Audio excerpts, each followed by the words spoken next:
عامر خان ابھی بھی آپ کو کال کرتے ہیں؟ نہیں، وہ انہوں نے فون اس سلمان خان کے گھر کی بھی دعوت آئی تھی آپ کو؟ ہاں، سلمان میرا ایک دوست ہے کامران لاہور میں، نسیم وکی گیا تھا وہاں تو شاہ رخ خان اس کے پاس آیا، کا پتہ چلا پاکستان سے آئے ہیں تو میں حج کرنا چاہتا ہوں ان مولانا کے ساتھ جن کے ساتھ عامر خان نے کیا تھا۔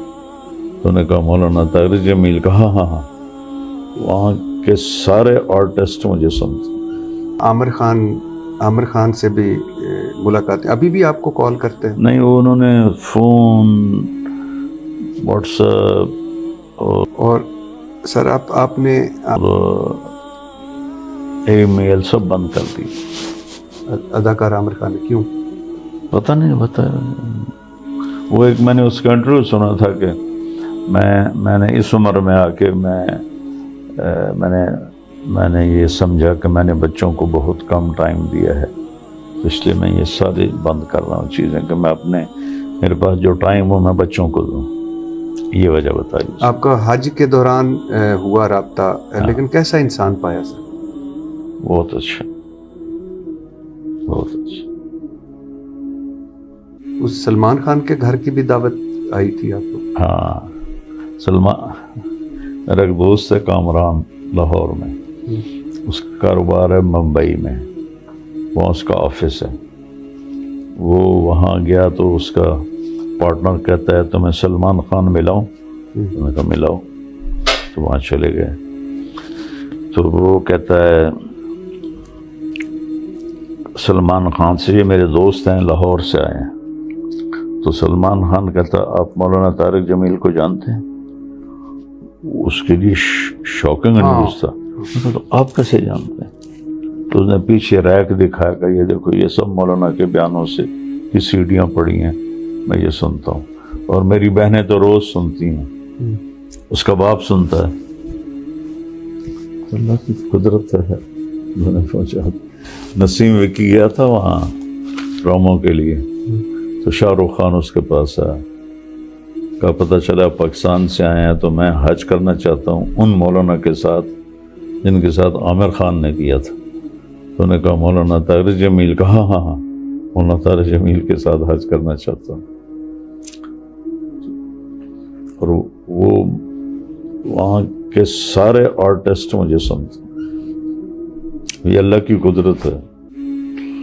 ایک وہاں کے مشہور تھے، مجھے ان کا نام بھول گیا، تو کہا میں سب کو بٹھا لیتا ہوں 60-70 مرد عورتیں، اور تمہارا بیان لگا کے سناتا ہوں، چاہے ہندو ہیں چاہے مسلم۔ اس کی شہنشاہی۔ اور میرا ایک آخری پیغام ہے۔ جی جی سر۔ میرے نبی نے فرمایا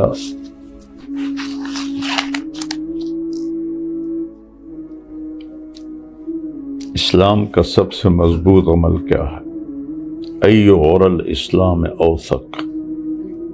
تو صحابہ نے کہا جی نماز۔ آپ نے کہا نہیں، حسنۃ وما ہی بہا، بڑی اعلیٰ چیز ہے، جو میں نے پوچھا ہے وہ نہیں ہے۔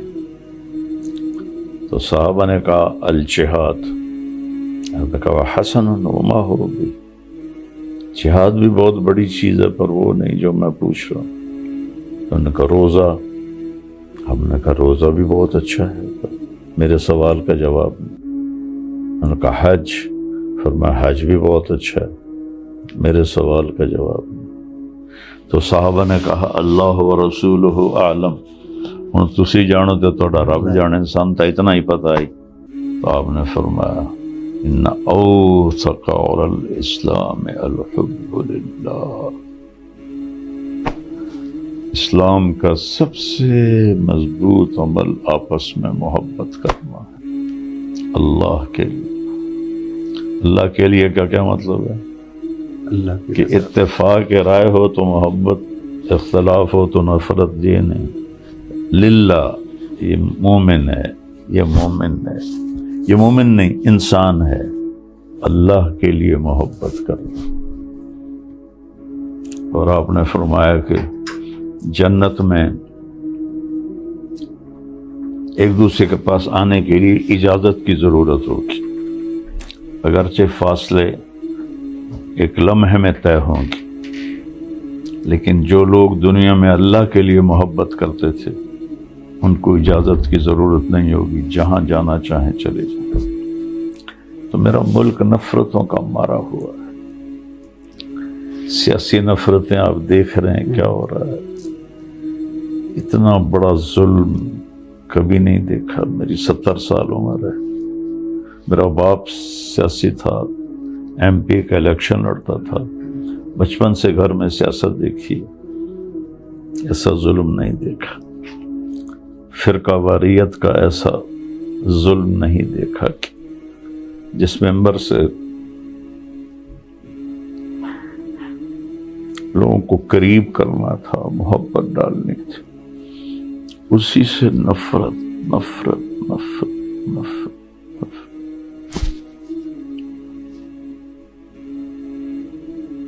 اور بھی دکھ ہیں زمانے میں محبت کے سوا، راحتیں اور بھی ہیں وصل کی راحت کے سوا۔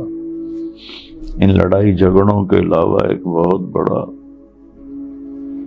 پیغام ہے میرے نبی کا کہ محبت کرو۔ محبت للہ کیوں ہے کہ اخلاص اتفاق یا رائے نہیں، پھر بھی محبت کرو، اور خاص طور پر والدین کے ساتھ، والدین کی اولاد کے ساتھ، خامند کی بیوی کے ساتھ، بیوی کی خامند کے ساتھ، ان دونوں کی بچوں کے ساتھ، بچوں کے ماں باپ کے ساتھ، بھائی بہن، سگے خونی رشتے، دوست احباب، ان کے ساتھ۔ یہ بہت بڑا عمل ہے محبت، اور یہ بھول چکے ہیں دیندار بھی، اور جو دین سے دور ہیں ان سے کیا گلہ کروں۔ محبت کے میں ایک جگہ نماز کے لیے اترا، کسوا، جب یہ موٹر وے نہیں تھی، جی 3-4 سبز پگڑی والے نوجوان کھڑے تھے، عصر کا وقت، تو میں نے کہا السلام علیکم، تو انہوں نے کہا، جواب نہیں دیا، پھر میں نے کہا السلام علیکم، میں نے تیسری دفعہ کہا السلام علیکم، جواب نہیں دیا۔ یہ ان بچوں کا قصور نہیں، یہ ان ظالموں کا قصور ہے جنہوں نے انہیں اس سطح تک پہنچا تھا۔ اسلام تو ہمیں انسان کی محبت سکھاتا ہے، انسان ایز اے انسان۔ یہودی بچہ بیمار ہوا، 10 میل کے فاصلے پہ رہتا تھا، ہمارے نبی کی خدمت میں آیا کرتا تھا، پتہ چلا بیمار ہے، پیدل 10 میل گئے اس کا حال پوچھتے، وہ مر رہا تھا، اس کا باپ اس کے سرانے تورات پڑھ رہا تھا۔ ہم نے کہا بیٹا لا الہ الا اللہ کہہ لے، تو اس نے ایسے اپنے باپ کو دیکھا، کہا اطیع ابا القاسم، ابو القاسم کی مان لے، تو اس نے کلمہ پڑھا، اس کی جان نکل گئی۔ ہمارے نبی ایسے کھڑے تھے نا، تو یہ ایسے ہو گئے، پنجوں کے اوپر کھڑے ہو گئے خوشی سے، اچھا، ہاں ایسے ہو گئے، یا اللہ تیرا شکر ہے تو نے اسے میری وجہ سے جہنم سے بچا لی۔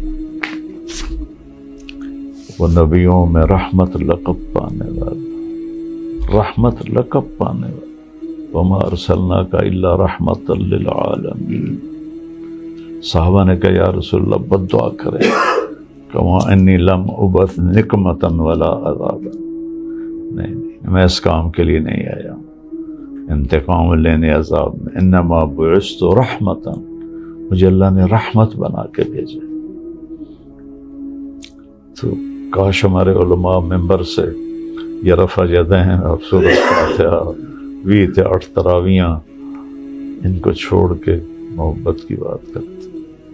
اس ویڈیو کو لائک اور چینل کو سبسکرائب کر کے ہماری حوصلہ افزائی کریں تاکہ ہم مزید اچھی ویڈیوز لاتے رہیں۔